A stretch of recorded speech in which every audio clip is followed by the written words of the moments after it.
Mobile hunters, if you're interested in upping your mobile game, then head to tetherednation.com and check out their saddle gear. There are a few things that you can buy that will actually help you become a better deer hunter or give you the freedom to hunt any tree or any situation. This reason is why I started saddle hunting in the first place and why I use Tethered's gear. I can honestly say that Tethered's saddle gear has changed how I hunt for the better.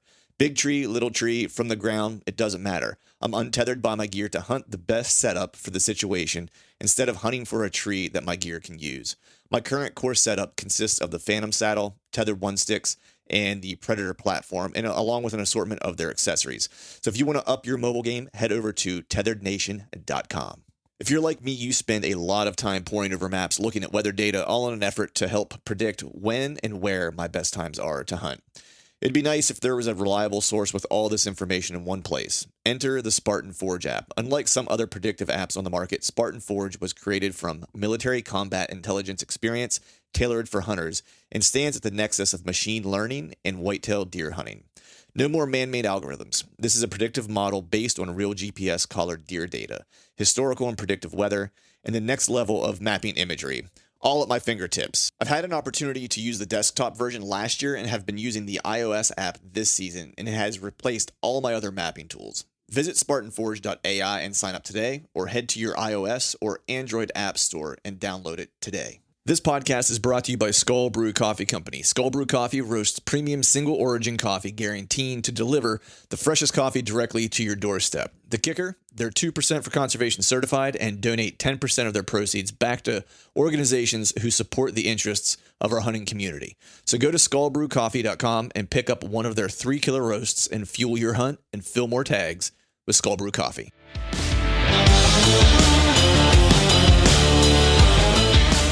Welcome to the Truth from a Stand Deer Hunting Podcast, brought to you by Skull Brew Coffee Company. I'm your host, Clint Campbell, and you're listening to episode number 258. Today we're covering filling buck tags on highly pressured Pennsylvania public land, so stay tuned.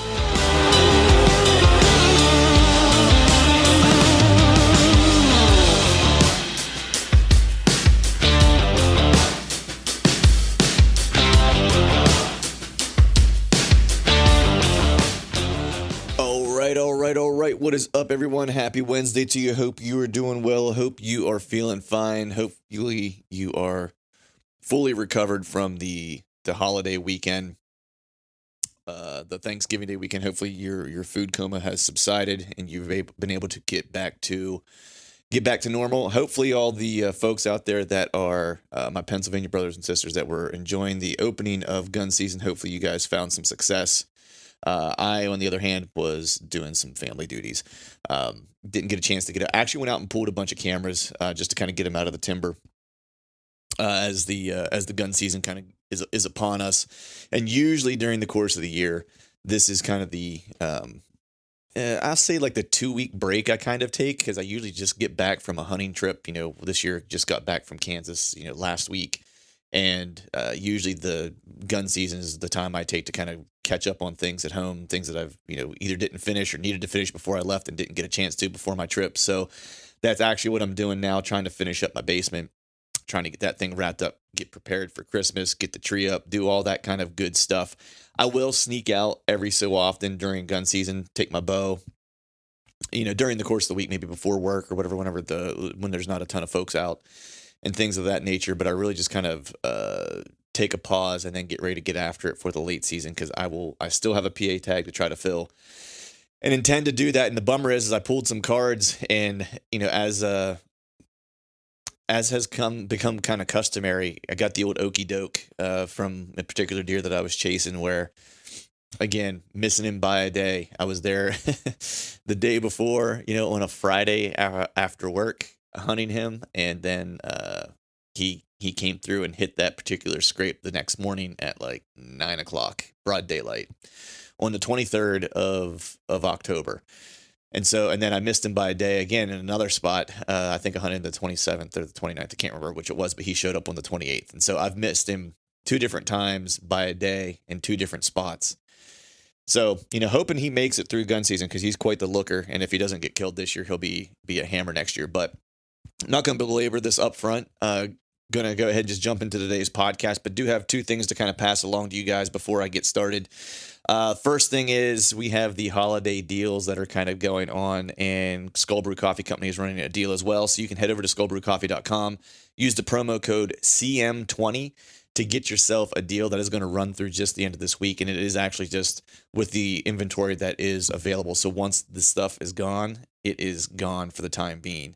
And then also you can head over to, or you can head to my Instagram page and click on the shop, on the shop button, or you can head to truthfromthestand.com and head to the merch tab and check out the Truth merch. You can use the promo code TFTS21 there and get yourself some savings, pick up some gifts for the holiday season. So with that, got a cool share for you guys today. Got my buddy Aaron Hepler on. Actually have him at the house. He came over and just paid a visit. We sat in the studio, or my home office, and recorded this podcast. Aaron had a killer season, killed a great buck. The thing with Aaron is that, for those of you that maybe haven't heard him on a previous podcast, he's been doing a ton of writing on the Truth from the Stand blog as well. So if you haven't read any of his articles, I'd head over there and check those articles out, because they've been, he's done a killer job with those. But Aaron scouts a ton during the off season. I mean, he probably scouts. I would be hard pressed to find someone that I know that scouts more than him. Maybe Jake Bush would be the only person I could think of that probably puts more miles on his boots than Aaron does. And it shows, because Aaron's always seems to be in deer. And this particular, hunt this year, he killed a great deer on public land. He had a little bit of history with this deer, knew this deer was there.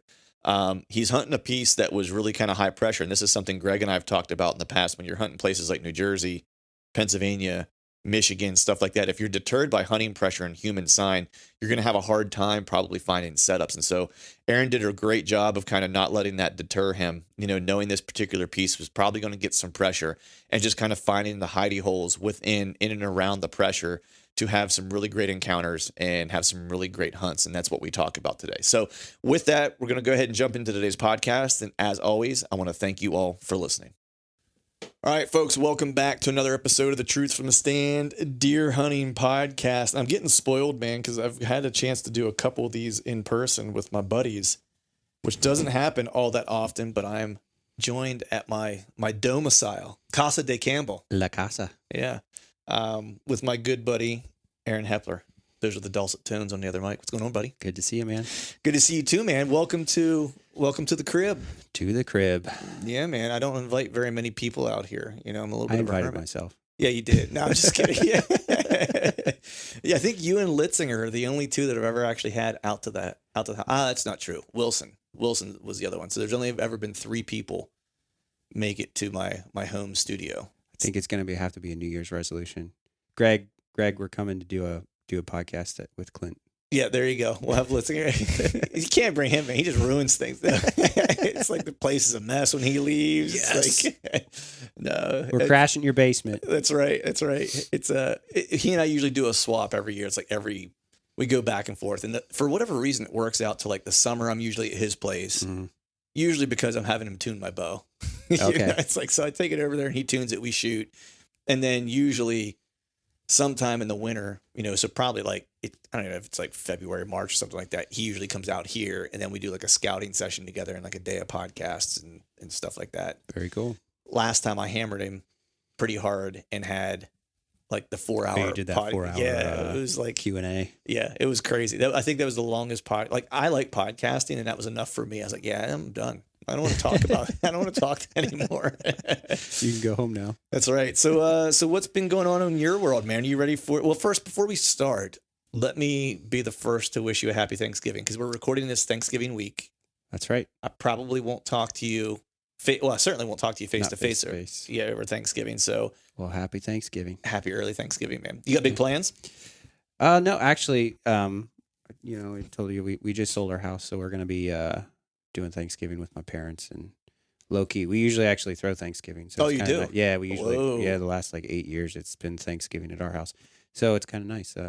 That's a lot of responsibility. Yeah, that's more responsibility than I want. Yeah, 20 people in your house every year for. Yeah, so it's nice, Yeah, Megan would kill me. Like, we did.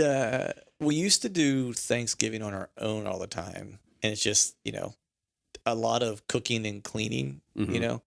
Not much of a vacation for her. No. Over that holiday. So we typically go back home And my dad now is retiring and is moving back from North Carolina to Pennsylvania. I was telling you about that. Yep. And so now we have all 3 sets of parents. Nice. All within like, yes and no. All 3 sets of parents about 40 minutes. My mom and my dad now live like 10 minutes, 15 minutes apart. And then Megan's family lives like maybe 25, 30 minutes away from my dad, roughly. So now it's like we got to try to hit all 3. Mm-hmm. And there's just like, oh yeah, that's yeah. You know, it's like, so you add like another layer. Before it was like Thanksgiving was really just like the 2. So it's like 1 in the morning, you know, lunch, 1 in the afternoon, you know, good to go. And now it's like, you know, there's a whole thing because it's like now we take the dog with us, but my mom doesn't allow dogs. So then what do I do with the dog? You know, and I can't leave the dog at Megan's parents because they're gonna have like 20 some odd people, and he'll go crazy. You know, and I'm like, so I got to drop the dog off at my dad's, go to my mom's for lunch, and come back to dad's for hors d'oeuvres and drinks, and then go back to my wife's parents' place for like a late dinner because everyone shows back up for like seconds or leftovers in the evening. Do that. And then I'm just coming home Friday. Like I'm busy. I'm not even staying the weekend. I was like, you know what? We're gonna just go ahead and bounce and blow out of town. Are you going out this weekend to hunt? No, actually, I'm not. I was gonna actually hunt with my dad because that retirement piece. So he built a cabin, built a really nice cabin. Nice. Where he's retiring to. He and my stepmom, and he's got like 60 acres there. And I've hunted it like several years ago, and I've talked about it. I haven't hunted it in probably 3 years, I don't think. No, that's a lie. 2 years ago, I hunted it opening day of gun season with him because he was up. You have some cameras there too, I think you had said. I have one there now. I basically took them all down because I just don't drive back often enough. You know, I didn't even check it this year. You know, my cousin has hunted the property a couple of times. I know there's a big deer that's been there last year, and it seems like he made it and he was there again this year. Okay. I just haven't gone back to hunt. But I usually try to hunt opening day with my dad. I take my bow, he takes his gun. Yeah. And then we hunt together because we don't get a chance to do that very often. But we have some family in Maryland, and he's been going to Maryland to like bear hunt and deer hunt the past couple of years. And so he still has a tag for Maryland. So he's headed back down there on Saturday, or probably Friday, I think. And he'll hunt he's hunting at least Saturday. I don't know what season's coming in to hunt that he's going down for because I feel like deer season already opened down there. But he's hunting bear and deer essentially in Maryland. So I'm probably not going to hunt the opener.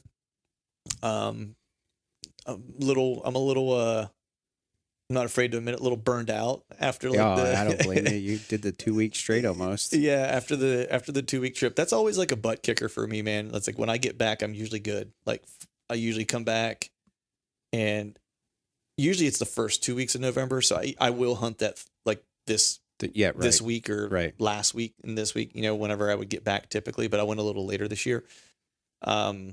So essentially it's like I'm not hunting until gun season is over, and then I'll go back out for late season, and we'll talk about late season plans here in a little bit. But speaking of burnout, I mean, burnout was real for a lot of people this year, right? Mm-hmm. Like a lot of people were on that struggle bus. It was the talk of the town. I try to, I feel like this year I did a better job of kind of, at least at home here, hunting strategically. Yeah. And you had a lot of good encounters. I did. Yeah. I can't complain about that. No. It's like, because years past, I would go out just like beginning of the year, I'd start burning it at both ends and just like going after it. And then by like mid-October, I'm like, I'm burnt. I'm like, man, I need a break. Like I've been getting after like for like 4 weeks already, This year I was a lot smarter about, high quality sits and stuff like that. And they were paying off for me early.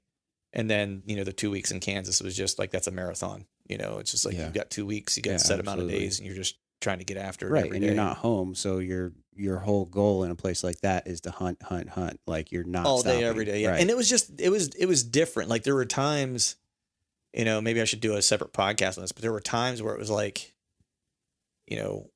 like almost like, I don't know. It's like I had this sense of guilt, like I wasn't hunting like hard enough because there's a lot of like driving that's involved out there, like and just glassing and looking and stuff like that. And that just was something I wasn't used to, or it's not like that here. Right. Yeah, exactly. Here, it's like, if you're going to go, like there were pieces that we would just drive around and qualify and be like, yep.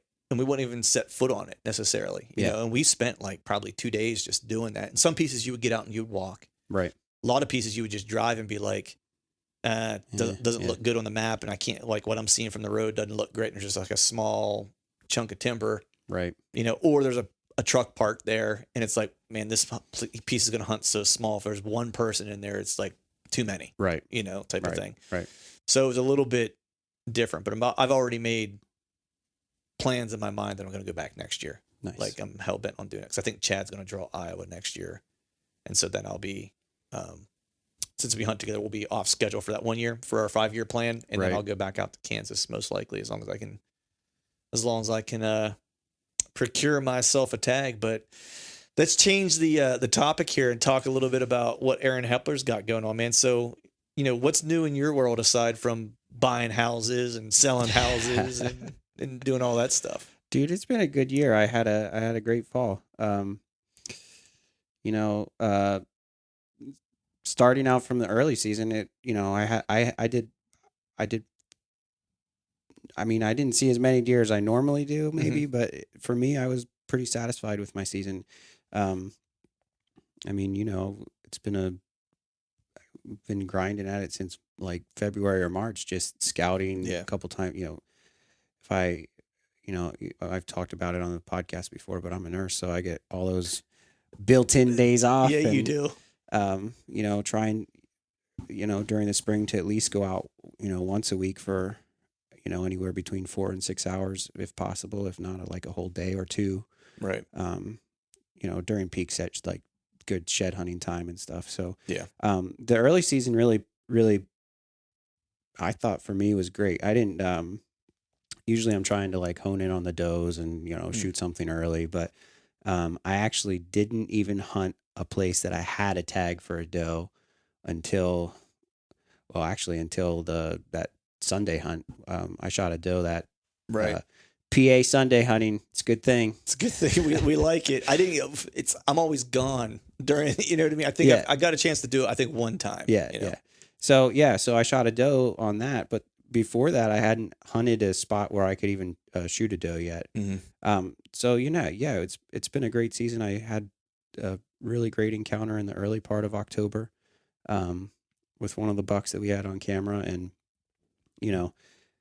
October's been great. It was a weird year. The acorns, they were crazy. So did you have I don't remember if we even talked about this. I think I had mentioned to you that I was finding acorns pretty plentiful in some of these areas here, but did you have just a pile of them too? Yeah.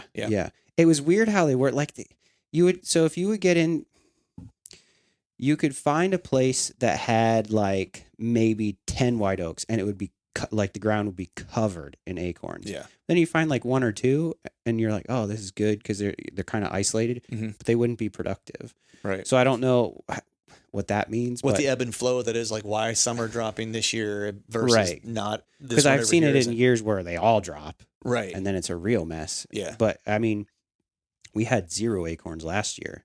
The year before there were a few. The year before that there were loads.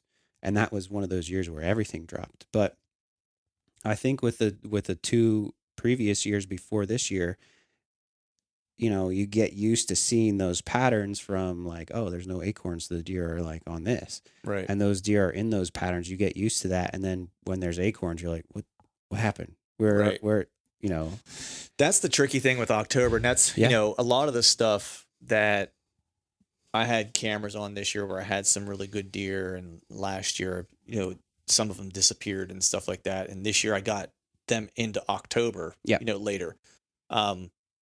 And that's the thing that I have to remind myself was like, so last year it's like acorns were squadouche in this section, and it's a good primary scrape, but last year it got abandoned like really early. When I say early, I'm talking like beginning of September. Like it gets hit all winter, all spring, and then basically got abandoned like sometime in September, and just like nothing, right?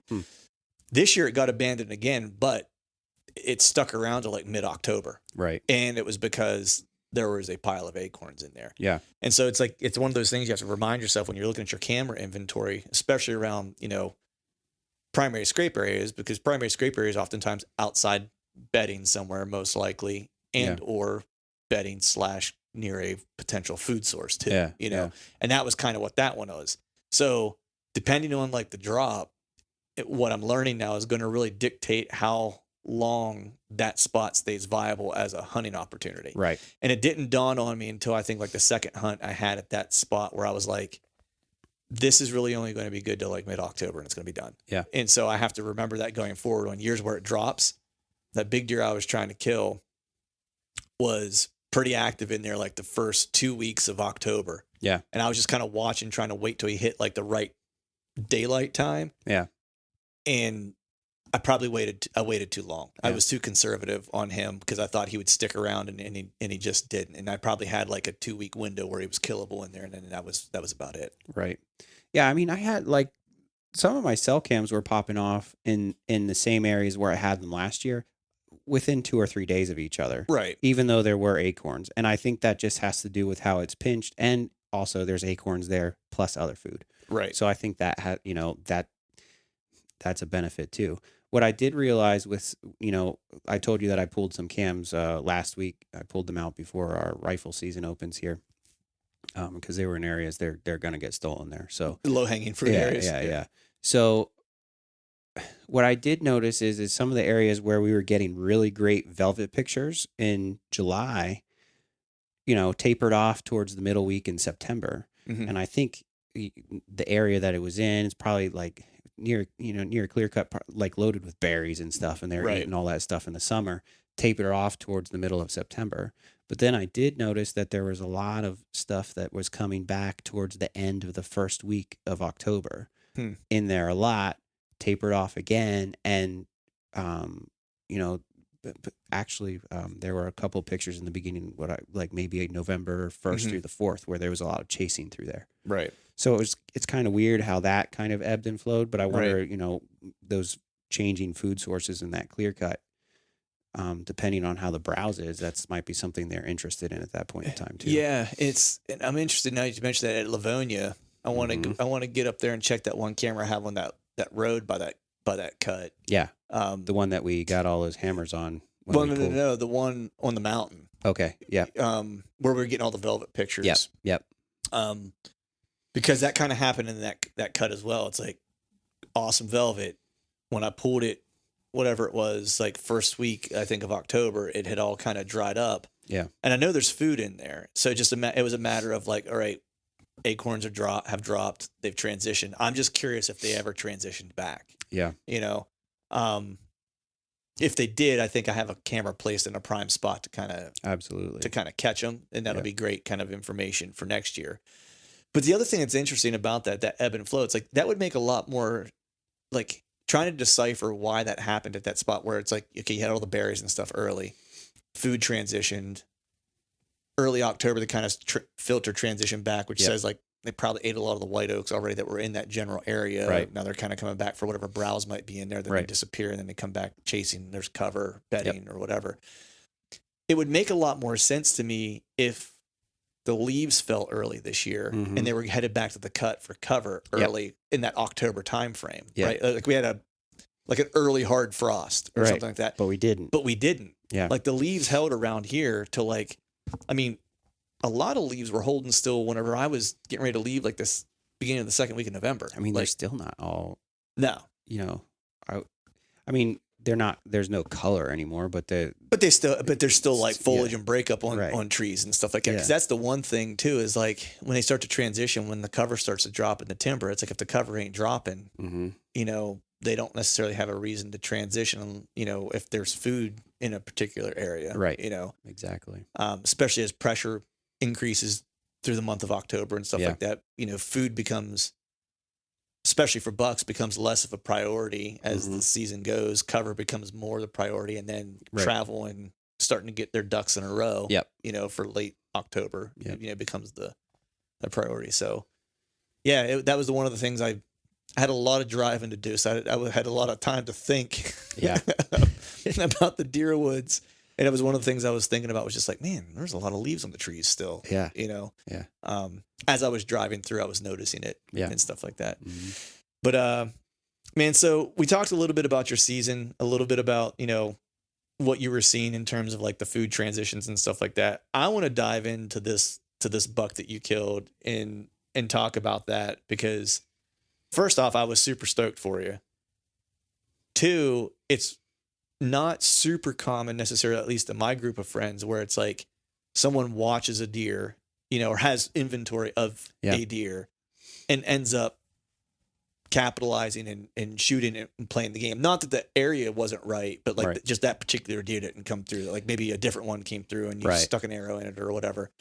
So I just want to talk about that a little bit. Like, I guess let's start at the beginning, like scouting this spot, finding this place, like where you're ultimately going to hunt. Let's just start there. How did you find it? What does it look like? Right. So, we talk about clear cuts all the time. Yeah. So right off the bat, like that's one of my favorite things to hunt. I think as far as big woods goes, like I think the Game Commission does an okay job of putting some food plots in and that kind of thing. That there's some of that stuff here, and there is some game lands that have some big ag, but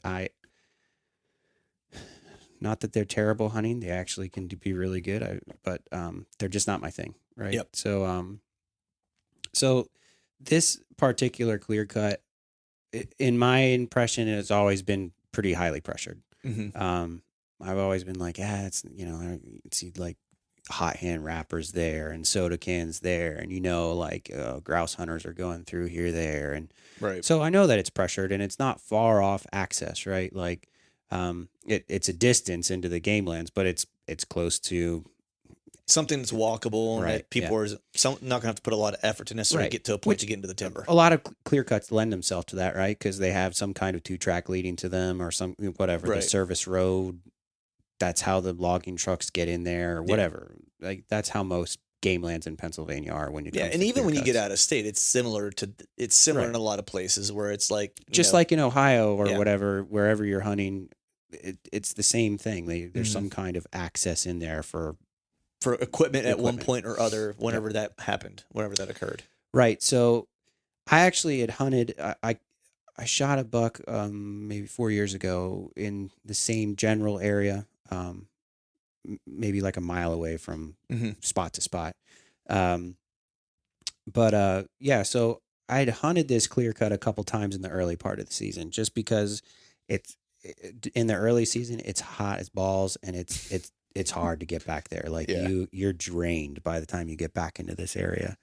And, I've hunted it in the early season a few times. And, last year I had some really good encounters along the edge of this cut. And I'm like, I'd really like to pick that apart some more. And I had a really good spring get out there. And I think I scouted it maybe twice in February and twice in March where I took, Now, were you scouting the same areas or were you picking different pieces of it apart at different times? This clear cut is 350. It's big. Oh, wow. That is a very big cut. Big, right? Yeah. Like it's a big cut. And so I did do different areas, right? Like I would do a north side of this cut. I almost broke it up in maybe four pieces. And I probably spent, somewhere between 6 and 8 hours every time I was out there. In the different sections. Yeah, right. Which is good because, also sets up to hunt for different winds too. Right. Exactly. And you also need to pick, all right, so different winds and what terrain features are you going to hunt on when you're on these sides, right? Because maybe you'll find this little niche where wind works really good for you and works really good for the deer. Right. When you're in mountains and anything makes a little ditch, it's going to pull into that, your thermals pull into that ditch most of the time. Right. So, if your wind's not consistent, where your wind's going. Right. So that's, important around cuts like this. But I had a few encounters. I've had a couple encounters in part of this cut where I was like, I like going in there in the early season. It's a good place to burn a sit and that kind of thing. So this year I was like, I don't know, man. Like I saw a pretty, last year I was hunting in there and I saw 20 deer on the edge of a clear cut. And it's a lot. 6 of them were bucks. Like, yeah, they're not big, but like, a couple spikes, 3-pointer. But I did see one that was like 115-inch buck on the first, on the opening morning. I'm like, I'll take it. Yeah, for sure. If I see a 115-inch buck I've never shot a buck on the first day. I'm shooting him. Right. Right. So I went back into this place and really picked it apart. And I found 5 sheds in there, 5 or 6 sheds in there this year. And 4 of them were I'm like, that'll be a good buck next year. Good sheds. Like, it's going to be a poke buck next year. Right. So And some of them were old too, like one or two of them were older. So I'm like, Mhm. oh, you know, this place obviously has some kind of history. Like there's bucks going through here a lot. Right. If you're finding old sheds, new sheds, you Yeah. know what I mean? It's like, it just bucks like to hang around there. Yeah, exactly. So I ended up finally getting into the I want to call it the southeastern part of this cut, and I really started to find like a lot of what I wanted to see. A lot of nice in and out of the cut, a lot of nice in the woods on the side of the cut, a lot of nice in the cut. You know, I've talked about it in some of the articles that I've written or whatever, that there's a lot of those deep tire treads where the water just kind of lays. Mm-hmm. It sucks for mosquitoes, but deer really like it. Yeah. You can put your hand in that stuff in the summertime. It's cold, right? Like, and you get a breeze on there and the bugs are gone, you know. Yep. Deer really like it. There's a lot of obviously it's a clear cut. There's browse everywhere. Right. Cover out the walls. Yeah. Yeah. I mean, I think you and I have talked about it, but a deer in a clear cut in Pennsylvania could jump 30 yards and just lay right back down. Disappear. Yeah. Yeah. Like it's like a ghost. Yeah. So yeah, I mean, I spent a lot of time picking this apart, and I found a scrape line in this southeastern edge, right? Found this scrape line, found a lot of nice contour and just different point. A lot of different stuff. Right. A lot of Was stuff. it, is there, you know, because I, you know, even though you and I live relatively close together, it's like, I've never been to this place, you know? Yeah. So was there like, I don't want to say significant, but was there noticeable topography and or like different elevations, or, you know, talk to me just a little bit about that. So it's not like a spine back in Ohio. Okay. Right. Yeah. But it's also not like where we're at in Livonia either. It's Right. not like a flat mount. I mean, you know, so I would say like maybe it's a little sloping, but once you get out to the edge, you actually have like a military crest. Okay. But a lot of the So nice, it would hunt almost like hill country then a little it bit. hunts like hill country. A lot of the nice thing though is when you're out like this area that I found with a scrape line, really the terrain, it actually was like ended up being two different kinds of vegetation met, right? And one of them was a really thick, like you could look at it with the leaves off the trees and it was a straight line, right? And you could see the trails running up and down the line and in and out of the line. And in that area, there's a lot of different like rolling terrain in there, and you can't see it on topo. Okay. So you have to be on foot. Those are little gem spots, man. It's like whenever you find things like that to where it's like you don't know it until like you're on it. Yeah. For a couple reasons. Well, for one main reason is a lot of other people don't notice it or don't see it if they're just looking at the map. Exactly. You know? So what's cool about this is, so I'll just stick with this day for now. So I found like that day in particular, I found 3 sheds that were like 54 inches, 52 inch, like good sheds, you know? Yeah. I'm like, oh, it's a good day, whatever. And I found a lot of what I wanted, a lot of little topo, a lot of little cover edges, scrape lines, found a couple water holes that you can't see from aerial. Great stuff. Right. I'm like, I'm going to kill a deer here. Like this, I'm going to kill a deer here. And I get back out to the access and I start heading back to my truck. And I see somebody else's gear, and I'm like, "Oh, somebody else out here." That's always fun. Yeah. After a long day of scouting. Yeah. So we're, I'm walking along, and somebody comes up alongside me. Hey, how you doing? How's it going? So good, there's no deer here. So this is a funny story because actually, we ended up talking like the entire way back, like I'm not going to say how far it was because it'll give some things away. Right. It was very long distance back to the truck. Right. So you guys had a nice long chat. Yeah. So we actually really hit it off, and we're really good buddies now. We ended up hunting a lot together. Nice. So Dietrich's Outfitters, follow him on Instagram. He's a cool dude. Nice. Tunes Bows, that kind of stuff. He's actually not far. He lives in Gilbertsville. Oh, we'll have to get together then. Yeah. Cool dude, man. So he and I hit it off. We hunted together a lot. I was like, I told him some lies at first, Oh, I'm yeah, sure. Like you got a gar hole like, until you know. I had these sheds on me. I'm like, oh shit! Like, I'm like, so I just brought these along. Yeah, I was like, I was practicing I wanted, see what the acoustics were out here. You could here. have said like I was just practicing sheds with the dog. I know. I should have brought it with me. I was like, just practicing the acoustics out here, making sure, November. I'm tuning the timber out here, getting my sheds tuned. So I lied to him. I was like, oh yeah, I found these. I did a whole, Yeah. And he's like, oh yeah, and he's like asking me all these questions, like real nice guy, and we exchange phone numbers, and I'm like, we can at least be like, oh, what are you seeing? Yeah. But we actually got talking so much that we ended up being like, hey, let's go hang cameras together. You're going to hunt out there. I'm going to hunt out there. And eventually sometime I ended up telling him the truth. Like, yeah, I found these sheds in there. Right. Well, it's kind of like how, you and I met, and then, it with Tom, and it's like, you find, if you can find a couple buddies that you all like, you don't have to hunt exactly the same, but you have like the it just clicks. Same interests. You know what I mean? Yeah. And you're not afraid to share information because you're not going to step on each other or whatever. Everyone's respectful of like if someone's going to hunt somewhere or whatever, but you trade information because you honestly want one of the guys you're with to kill something. You know what I mean? Yeah.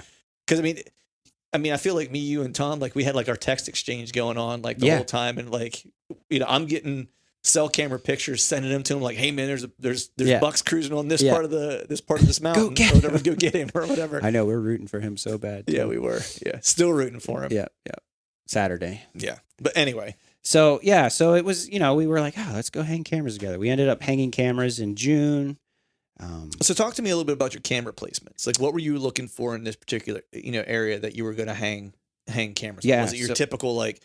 Did you find community scrapes when you were out there scouting? Were you hanging them close to like rub lines? Were you finding beds? Like, what was your strategy? So I want to say that day we were both out. I think we maybe found some random beds that day. We actually did, oddly enough, he was like 10 minutes behind me the entire time, probably 150 yards. Because he showed me his track of where he went. Like we were in the same spots the entire time. I don't know how we didn't see each other in the woods. But we didn't find an overabundance of beds that day. So when we went back in June to hang some cameras, we ended up taking a route and found a bedding point, right? Mm-hmm. You can't see it on topo. Like you wouldn't know this is a point until you're on it. And then you're like, oh yeah, maybe this is it just looks like the ridge turns, but it's not. It's a point. Right. So we ended up being like, okay, where can we get best like velvet inventory? Because this is where all the bachelors are going to be. We can see like it. I don't know. Maybe there's not that many bucks up here. Like found all these. You're sheds. Still qualifying at this point, right? So where can we find the most deer in this spot? Like how can we determine this is a legit spot to hunt? So, we found some summer food. Like I told you, deer love berries in a clear cut in the summer. Mm-hmm. The pokeberries, raspberries, whatever's out there. Yeah.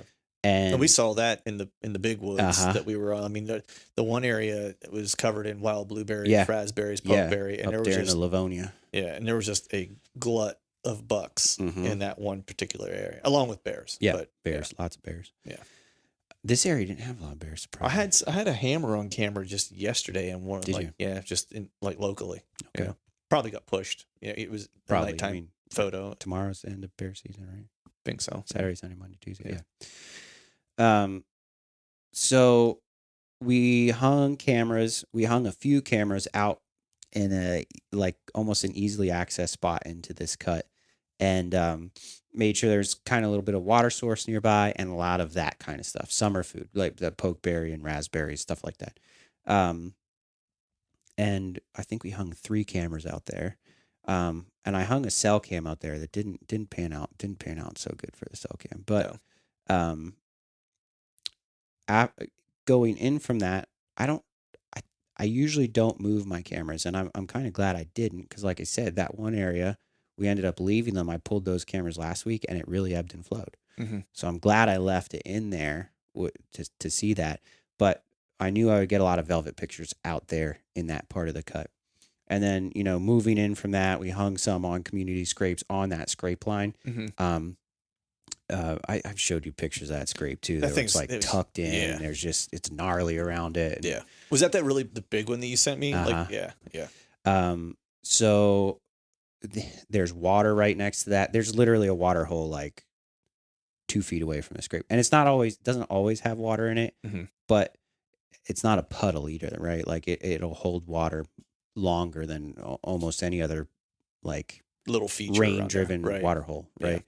So there's always, we have a lot of pictures of deer like drinking out of it or whatever. So we put a camera in there, and as we got out to this bedding point, we started hanging cameras around that edge, Mhm. and just not focusing just on the bedding, but travel in and out of the bedding. Right.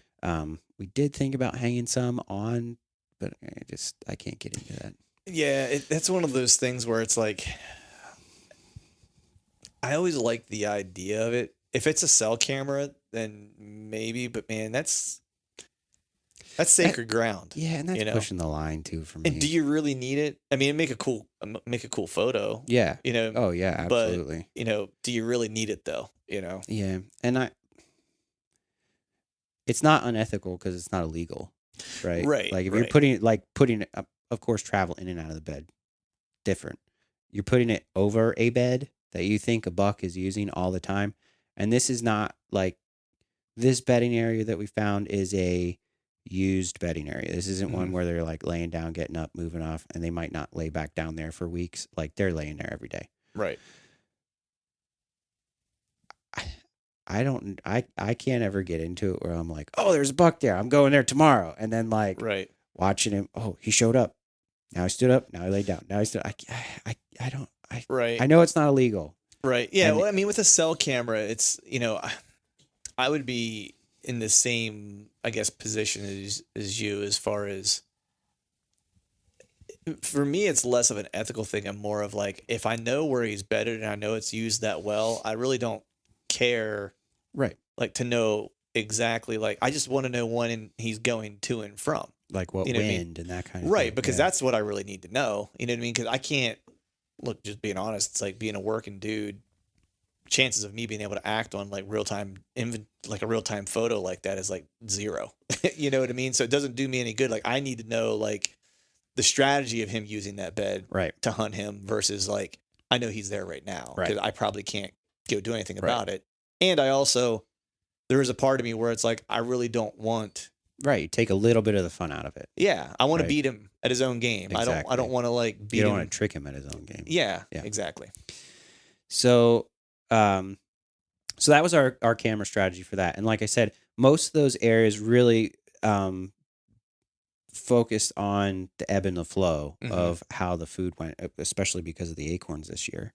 And we ended up hanging 2 of his cell cams out there. And the one paid off. Like I said, he was kind of after a particular buck because he filmed that I showed you that really big 9-pointer. He actually filmed that deer last year and was at full draw on it. And he was kind of like, oh, I'm kind of after this deer, whatever. And I mean, we had so many pictures of that deer. And almost none of them were in the middle of the night, but most of them were like hour before or hour after it got right. And there was a few that we were like, you would have 20 minutes to kill him, right? In spots we would have hunted, right? So he's in there somewhere, right? I mean, we had a lot of pictures of him, but we had a lot of other pictures too. Yeah. I think in Velvet, I can't count the bucks that we had on camera. Oh, dude, you were showing me pictures of just a multitude of hammers. Yeah, and I can't count them. I mean, we had, and minus the hammers, I mean, we had so many 2-year-old like 8-pointers, which is great. I mean, so as long as they make it, you know what I mean. It's like it just seems like an area. I mean, all the pictures you sent me, the hammers, and then I didn't necessarily get the pictures of like all the 2-year-olds or whatever. But if that is what is going on in there, it's like you've got a spot that year over. As long as the food, I mean, it's going to be a little bit food dependent and so on and so forth, but it should produce year over. And of course, they peel off. Like those pictures tapered off as September rolled around. And they disperse and stuff like that. Yeah. And I was kind of like, well, how many of these big bucks do you think are gonna? And it ended up like, I think we're only missing 1. Wow. From the bigger ones that we had. So I think we had 5 that we were really like. We could recognize them every time they would come on camera and be like, oh, there's that one. Yeah. And like I said, I ended up bumping into one of them in early October. I was hunting kind of between two, like there's red oak on one side, white oaks on the other. And I was hunting the middle of this little ditch that was between them. And I think I told you and Tom about this, but this deer like was coming up the center of this ditch, and there was does that were going out both sides. Mm-hmm. And he started like coughing and like you could hear him scraping and rubbing trees. And I'm like, no, there's big something. I mean, maybe it's a spike. I don't know. Right. Yeah. There's something going on down there. And the does kind of like got nervous and made a little noise out to my right. They were like maybe 75 yards. And he comes busting out of this brush he was in. And I'm like, nope, not a spike. That's a big one. And I grunted at him. He was gone. Like he was chasing them up the hill. And Yeah. I mean, like I said, I'm not going to say it's, but you know, it's October. They're interested in something, you know, there's does over there. I'm going to check them out. Right. And he wound them up like an elk and chased them straight up the hill, you know, like just That's funny. took them off. But, yeah, so we had a lot of good bucks on camera out Right. there. So you used the buddy system. How many cameras do you think you had out in that general area? 12? Okay. Maybe? Yeah. 10? Dude, I think it was 10. That's the other thing of having like the buddy system whenever you're hunting a place. It's like, again, going back to like what Tom and I are doing in that piece where it's like alone, I could have X amount of cameras out, you know, and no X, right? Yeah. We'll just use that last big deer that showed up in November, Yeah. right? Like legit giant, no matter like what state you're in. Big old United States of America buck. Yeah. Like he's a big deer. And we got him on video on my camera. Yeah. But the cool thing is because we use the buddy system and Tom and I are all kind of using cameras together and sharing intel, we actually have him hitting a scrape line at a particular time frame and almost have a timestamp layout of his night. Right. You know, in this particular day. So we now know kind of like how he's traveling because we can see like when and where, what scrapes he's hitting and when. Yeah. Which helps us as we think about getting ready to scout, hunt late season and or scout and try to figure stuff out for next year. And so it just gives you that many more cameras as long as you trust all the guys you're working with or whatever, you know, to kind of like start putting the puzzle pieces together on different deer. Yeah. Because you just can cast a much wider net. Yeah. Which is been awesome. tons of, and like I said, this year for me has been one of the most fun years I've had hunting just because of the friendships like oh yeah, for built sure. with you and with Tom and with Troy. Like it's just been tons of fun. And like, I guess it's easier for me to say I shot a nice buck. Right. Like, Yeah. I'm going, I don't know, man. Mine hasn't been so great. No, I'm just kidding. No, I agree with you. I mean, it's like there's a part of it that's like the fun is like, yeah, you get to fill a tag. It's great. You know, there's the other part of like the camaraderie of like genuinely having like hunting buddies that you're rooting for. Yeah. You know what I mean? And that you're. I mean, how many memes is there like, this is what I look like when my buddy shoots a deer? And it's freaking true. Yeah. You know, so it's like it's always, and it's fun to like, you know, have buddies to kind of bounce ideas off of that you have familiarity with a piece together to where it's like you could kind of help start dissecting and bounce strategies off of each other and stuff like that. Just expedites the learning curve, you know, because there's things that you think about, I don't think about. Yeah. You know, there's things that Tom thinks about and having an intimate knowledge of particular areas and stuff like that Right. I'm overlooking. And there's things that maybe from using trail cameras, you know, that I'm able to share with him or whatever, you know, because I've run trail cameras quite a bit and from learning the trail from camera thing dialed. well, from this learning year, from man. Chad, you know Yeah. what I mean? It's like I spend a lot of time with Chad Sylvester. He owns a trail camera. He owns Exodus Outdoor Gear. You know what I mean? So it's Chad like doesn't know what he's talking about. No. He just shoots big deer. yeah, he does just shoot big deer. But you know, spending so much time with him, hanging Yeah. trail cameras with him, scouting with him, it's like I started learning how to like decipher trail camera data and Right. information to like hunt smarter. You Yeah. know, essentially. Yep. You know, so hopefully maybe I can help with that. But Yeah. so now I want to get to, you know, killing October bucks, man, because that's one of the things that, you know, I always tell myself every year. It's like my goal every year is to always try to kill an October buck because to me that's, you know, one of the hardest things to do because you really have to know what the deer are going to want to do, what food they're moving to, what cover they're going to want to utilize. You're not, you know, I love hunting the rut. I love to travel to go hunt the rut. but there's obviously like a lot of randomness to it too. Yeah. You know what I mean? Where it's like, you don't know what deer might walk by you. It could be a giant, could not You're be, right? totally funnel dependent. Yeah. Yeah, during the rut. exactly. Yeah. And, you know, October is that time frame where even when you get into later October, they're still doing buck things and aren't driven by a doe necessarily. Like you have those time frames where it's like the first doe might be bred like around the 20th of October. And that's usually like you'll see a flurry of activity. Yeah. And that's actually become probably, man, I would be hard pressed to say that it's not my favorite time to hunt.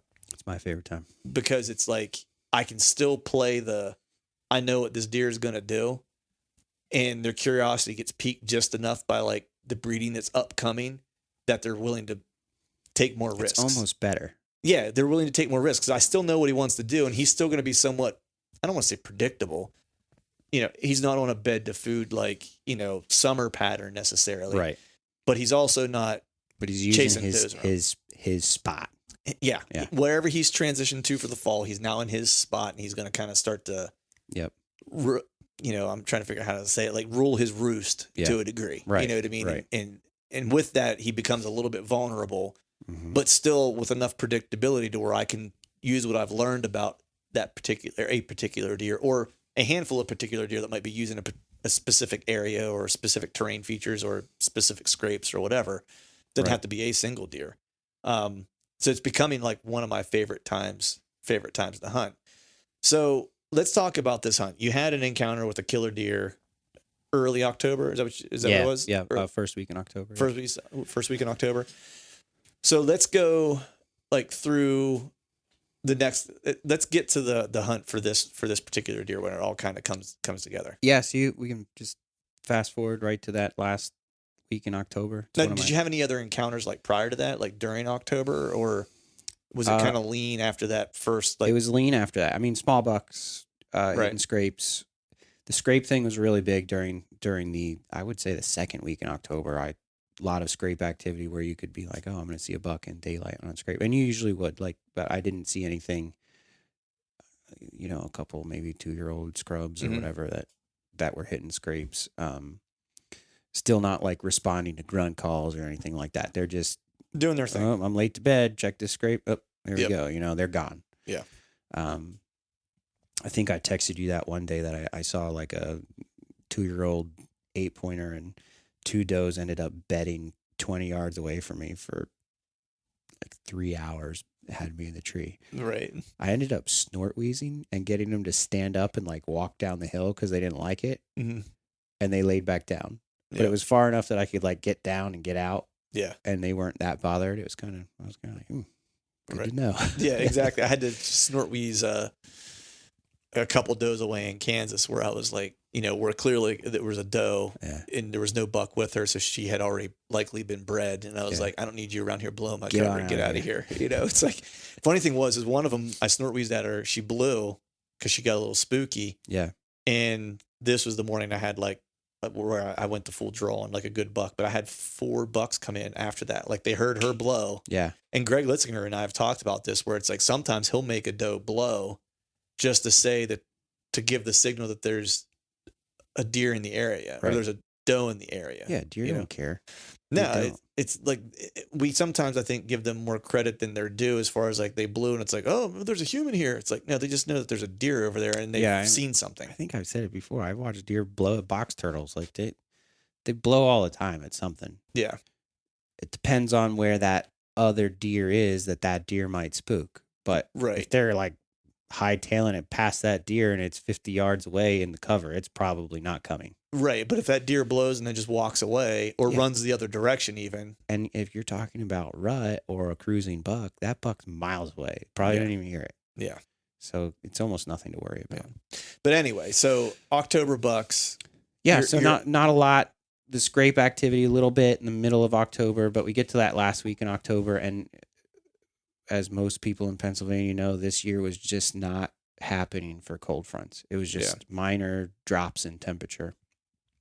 This particular morning, it was a little bit more than it had been, but you know, it was fine. It was an average, I would say average October morning. It was a good win for where we wanted to go. And I was like, I had told Troy when we went into this spot with that scrape, I was like, we hung a camera in there, and one of us is gonna kill a deer at this scrape. And he was like, "You think so?" I'm like, "No, we're killing a deer at this scrape. It's Like, happening. I don't know which one of us is gonna be, but one of us is gonna kill a deer at this scrape." He's like, Right. "All right."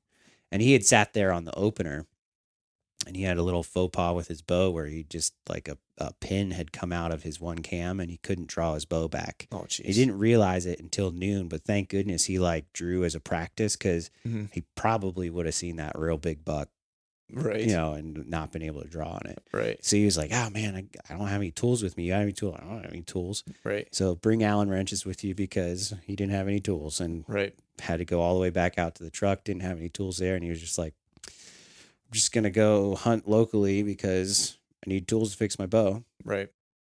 So it was my turn to hunt in this scrape at this scrape that I'd found, and we actually it was three of us that were hunting out there. One of my buddies and Troy, and we were all kind of hunting somewhere related to the cut, but pretty far back from the cut. Mm-hmm. You know, between the buck bedding and this cut. So you were set up. So I was set up a little bit off this scrape, right? Okay. This scrape is in I would just say a really dense in woods. Like, there are no trees that you can get in to look over this scrape. Now we've been back in there, and with stuff off we could maybe figure out something for next year. But when you're in there in the summer, I mean, it's like vines. Yeah. It's almost impenetrable, but it's just that the deer have these trails historically run so hard through this little patch that they're in there all the time. Right. So we found an area that was just outside of it where the trails ran diagonally in and out of this little patch of cover. And I was like, the wind's perfect for that. Like, I'm going to sit that side of it. Normally we'd want the other side with some kind of south wind blowing it out of that cover. I'm like, this time I'm going to sit on, we had a north wind. I'm going to sit on this side. So he ended up missing his alarm. He lives an hour away from this place. I don't know how he did it, but he made it to the parking lot. We were climbing our trees, and by the time we started climbing our trees, he was at the base of his tree. I don't know how he did it. He was like an hour behind us. He must have been like running the whole way out there. Yeah. But we all ended up getting set up 20, 30 minutes before light. All of us could hear deer like chasing around, and and last week in October, man, it's that little test in the waters kind of thing, and there's deer chasing everywhere, and the moon was bright, and I had just like sat back in my saddle, and I could hear deer close, and my phone's like bzz, bzz, bzz, bzz, bzz, bzz. Oh, deer, I'm set. Right. Like, you're set.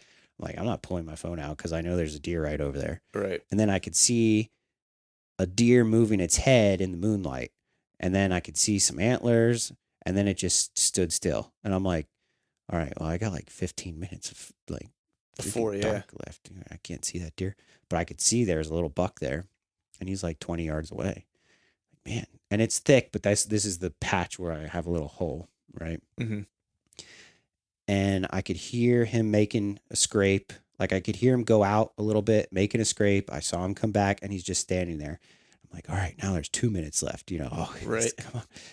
And it gets light. Now I can see that he's brown. I could see the brown on him. I'm like, okay, well, I guess if I can see color, it's probably shooting light. Right. So I pull out my phone. Oh, it's shooting light. Okay. So he's just standing there and just like I mean, like a statue, except for his head, just moving his head around. And I think it's because I ended up coming in off the access like a little too far, and I ended up crossing some trails in the dark. And I was like, oh, great. Like, he's all like Picking up a ground scent. goofed up because I crossed his ground scent. But I don't remember if I sent you the picture, but I took a picture of the scrape in the dark that a brand new one. Mm-hmm. I'm like, man, that thing is tore up. And I, saw the tracks, and I'm like, man, there's something big in that. And he was on that scrape. This little buck was on that scrape. So this buck I didn't realize that I had set up, the tree that I set up was set for a trail that was closer to this other scrape that this community scrape that I had my camera on. And I was set up for like a 15-yard broadside shot to this trail. But there was another trail, and it was like straight on my tree. but I didn't see it in the dark because it was, it kind of went out to the side a little bit. Mm-hmm. Maybe like 5 or 10 yards off to the left of my tree here. And this little buck starts walking on it. So he's coming from the north, right? Mm-hmm. Straight on to me. And I'm like, oh boy, he's going to just go down that trail and he's going to bust me. Like, Right. and now I can hear other deer behind him. I'm like, oh, great. Like, what's going to happen now? And he's, instead of coming straight past me to win me, he's kind of like going out to the side and like trying to, lip curl and like get a scent. And then he would get nervous and kind of go back to where he started. So after, I think it got to like 10 after 7, something like that. So now I've been watching this little buck for like 25 minutes or whatever. And I could see big antlers coming through the bushes, and I could hear him like rubbing trees, whatever. And I'm like, oh boy, here, this is, because I was half tempted to shoot that little deer. I was like, you gonna stick around here? You might just. I'm not a procrastinator, man. I like those October bucks, right? And I was like, man, if he sticks around, and then I could see this other one coming, and as soon as I saw him, I was like, that's that 10-pointer we have had on camera, like constant. Like we had checked our cameras like 2 times before the season. We had so many pictures of him, and he was on my buddy's cell cam a bunch of times. Like that is that 10-pointer. Like there he is. I'm like, okay. So that little buck's going to come past me. And that, because this little buck ends up being like 30 yards in front of him. Mm-hmm. And this big buck, you could tell, is just like, I'm not doing anything until you do something, Right. And, using the old canary in the mine shaft, for sure. And this little buck keeps going out to my side. And you can tell it's just like, it would get to a certain spot and then it would skip back. And then it would get to a certain spot and it would skip back. And eventually this 10-pointer gets to a spot in this trail and he's 20 yards straight onto me. And I'm like, well, I can't see him because there's a tree with all this stuff, like branches. I'm like, he just needs to go like 3 yards to the left, and I could probably get a broadside shot if he would turn and go that way, like this little buck was doing. And finally, the little buck grows a pair and walks past me, and I'm like, here it goes. And I hear him, and the big buck, the 10-pointer just jumps to the side, but instead of like jumping backwards, he jumps out to the left a little bit, but he doesn't turn broadside. He just jumps the way he is and just is straight on. Now he's like 15 yards, and I lean out in my saddle, and I'm like, turn. And I had my bow, like I drew my bow at that time when he jumped. I drew it because he was distracted. Right. And he's looking around like, what the heck's he afraid of? Like, I don't smell it. He had his nose in the air, like, I don't smell anything. And when I was like, well, it's either 15 yards straight on or he's gone. Right. So I settled my pin. I felt really confident in a 15-yard shot like that, and I hit him in the right, like on the inside of the right shoulder, and it came out through his left groin. That hurts. There is not a lot of vital organs left after a shot like that, if you can pull it off. No, you pretty much cleaned him out. Yeah. Yeah. But I heard him run off, and I didn't hear him crash. And the shot, I was like, shot sounded good. Like I didn't hear a crack, like I hit his brisket or something, or his shoulder. It was just a soft thump, and I'm like, and you could hear like like when you pop through the diaphragm, right? That little pop. Thump. Yep. And I'm like, I think it was a good, I don't know. But I think in your mind you get nervous because everybody's like, don't shoot a frontal shot. Don't shoot a frontal shot. It's funny that you say that because like I've always kind of thought that, right? And the second deer I had the encounter, or the big one I had the encounter with, I guess it was like the 18th of October. Mm-hmm. I didn't draw back because all I had was a frontal shot. He was head on to me.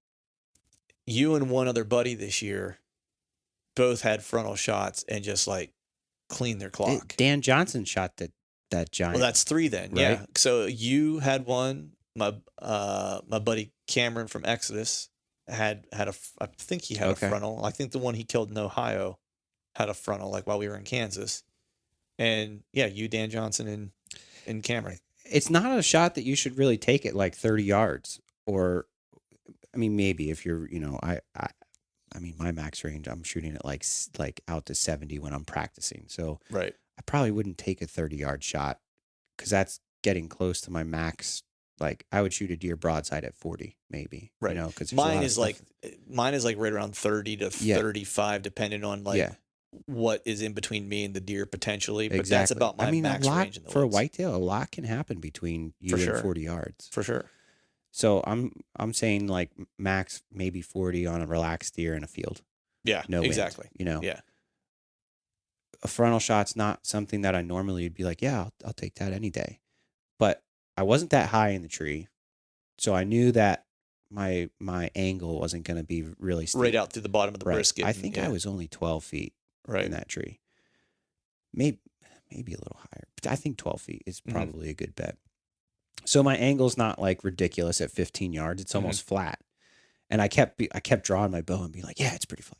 Yeah, that looked pretty. I'm sure it's. I don't know.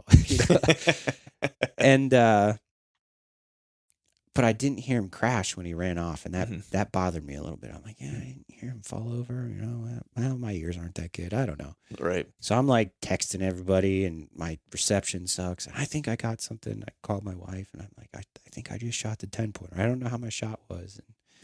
And my one of my best friends that I've been hunting with forever, I text him, and he actually we ended up doubling that day. You know, nice, shot a nice buck. But so after like an hour and a half, I get down. One of my buddies that was with us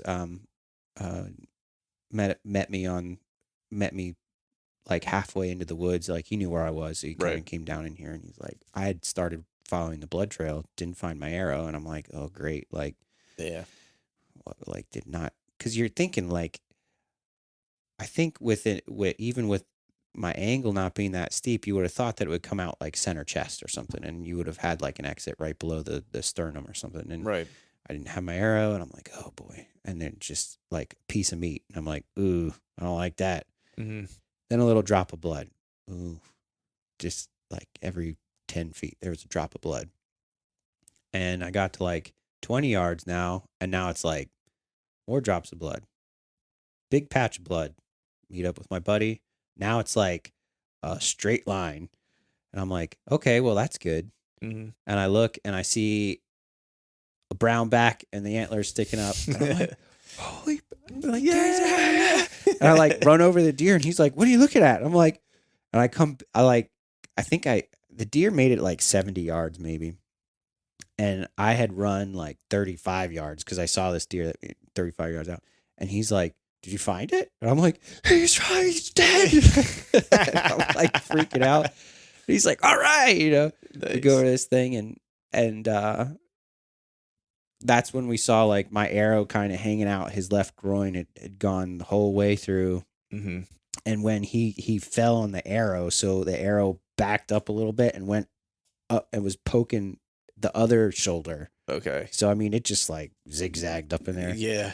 So no chance but yeah, I mean, I knew exactly which buck that was when I saw him coming, which was, I've never been able to do. I've never been like, I know that buck.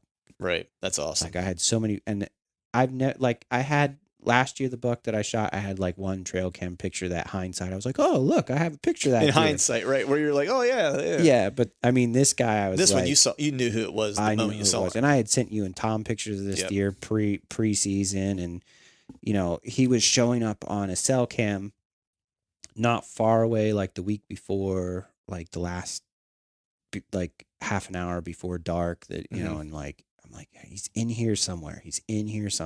Right. And it was just really gratifying to like go through all that with a couple, because actually the other guy that was with us, he lives in Tennessee.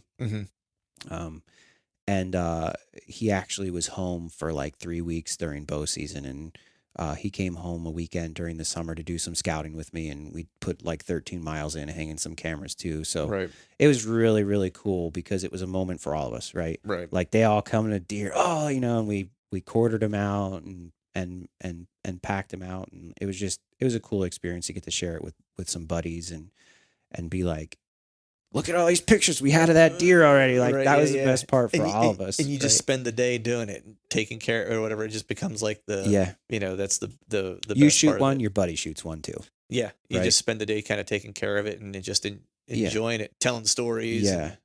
And what was cool is like, we had learned that what we found with this scrape that I had found in the spring was the central hub, right? Like everything came through that spot at some point, but it wasn't always the best spot to hunt because there was a pretty defined way that these deer would travel around this part of the cut. Because we would get the big buck that I had an encounter with, we would always get him like out to the edge of what I would call this maybe semicircle of travel, right? We would get him out on the edge of this and then in that central location. And we would get my buck in this central location and out to the end of this. And you would kind of get that, but they were all kind of shifting in that same general direction. Right. And then they would all, either meet here or meet here. So there was, I would say maybe there's 2 points of interest.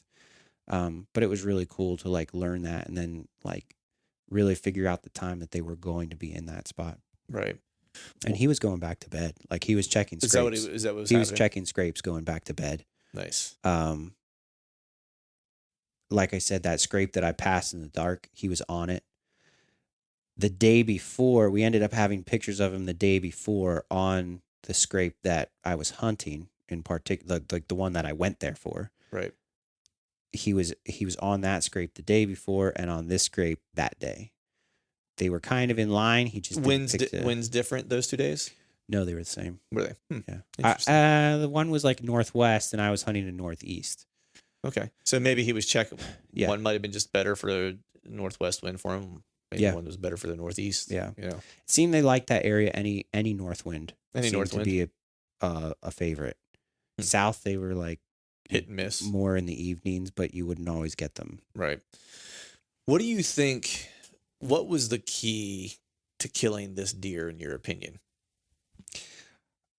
I mean, the springtime. Aside from like, obviously like a hot scrape, or a great scrape, et cetera, et cetera. Like that notwithstanding, like what do you think it was that you did, or what was it in your approach that? I think it was really, I think.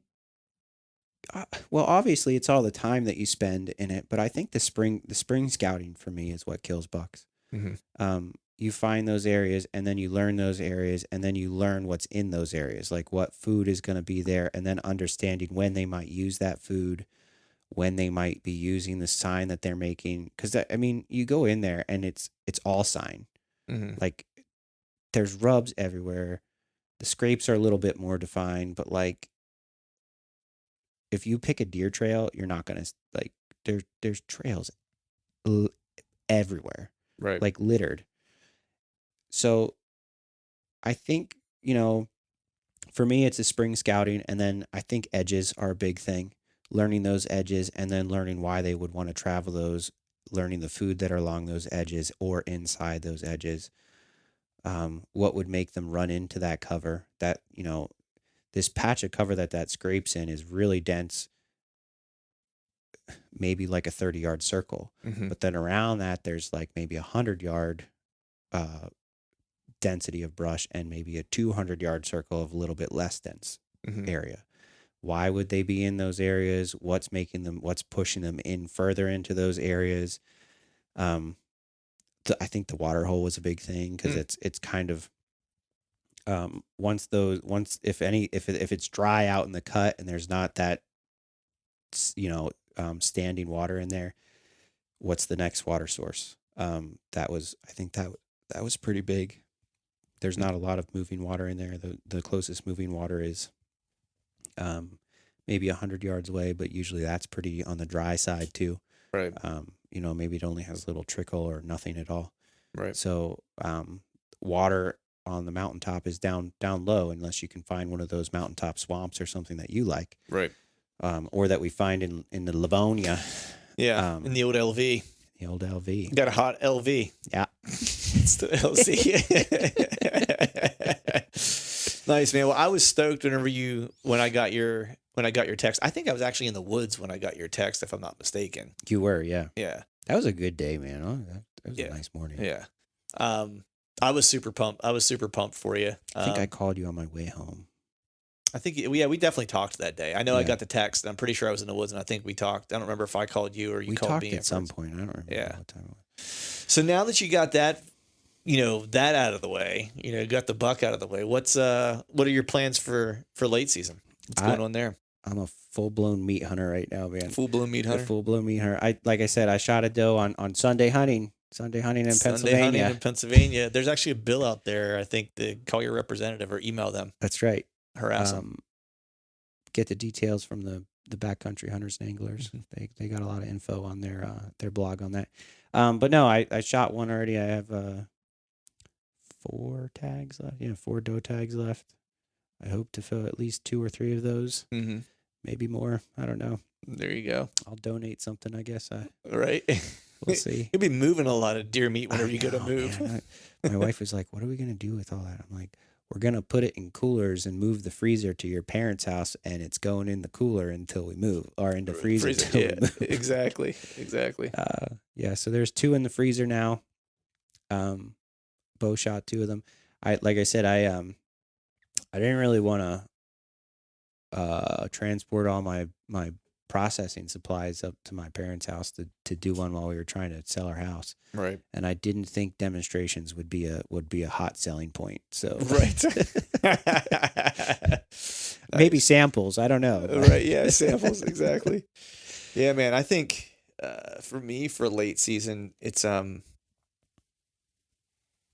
still have a buck tag to fill. Mm-hmm. And I've not given up on the season, but I always kind of try to use late season as like an opportunity to like hunt / start get an early jump on The spring. Yeah.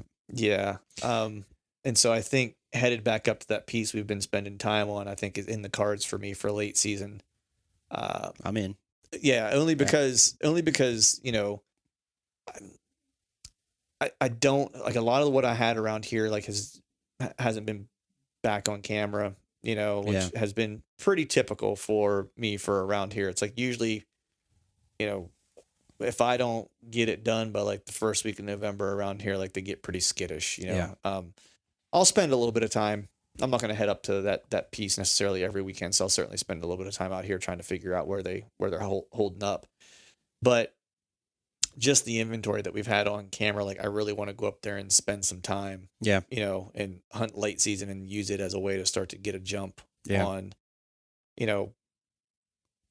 figuring out where deer want to spend their days in daylight, essentially. Yeah. Because they should be, in theory, somewhat transitioning back to those areas that have food, right, / cover, like all the things that they're going to want in early fall, before they make their transition into, their rut ranges or whatever the case is. It's like, so if we can figure out what they're doing late season, where the food might be during that time frame or where they want to daylight during that time period, probably give us a good chance or a good idea of where they might be spending their daylight time, during the course of the fall. Because right now that's the puzzle piece that we have to solve up there. We know that they're there. Right. We know that there are some big ones that we have to chase. Now it's just a matter of narrowing down what their fall range really kind of looks like and where they're daylighting. Yeah, and I mean the other thing with late season too is you're still working off of deer that got pushed into certain areas from the rifle season, right? Yep. I was actually talking about that today with a buddy. There's a spot that I have that is great in the middle of October. It's on a scrape, but they get pushed back there in rifle season, and I actually get new bucks on there towards the middle or end of the rifle season. Last year I had a really big 10-pointer on, and I had him on twice during the rifle season, and once was on the last day, right? When I went to pull that camera in the middle of the day last year, my wife and I took a hike, and I'm like, let's go pull that camera, because it gets harder to get to in the snow or whatever. It's not easy to get to. Like, let's go pull that camera before it gets too late. So I went and pulled that camera, and that buck was 60 yards away from that camera, just standing there, still back there, right? This was the last day of the muzzleloader season when I saw that deer. So he had gotten pushed in that area in rifle season and was still using it during the late season. It was weird because it's like no acorns, strictly browse. Mm-hmm. So that buck was either that was his wintering area, or he really did get pushed back in there and wasn't going anywhere for a while. Right. And that's just kind of a spot that also just reloads with deer. Mhm.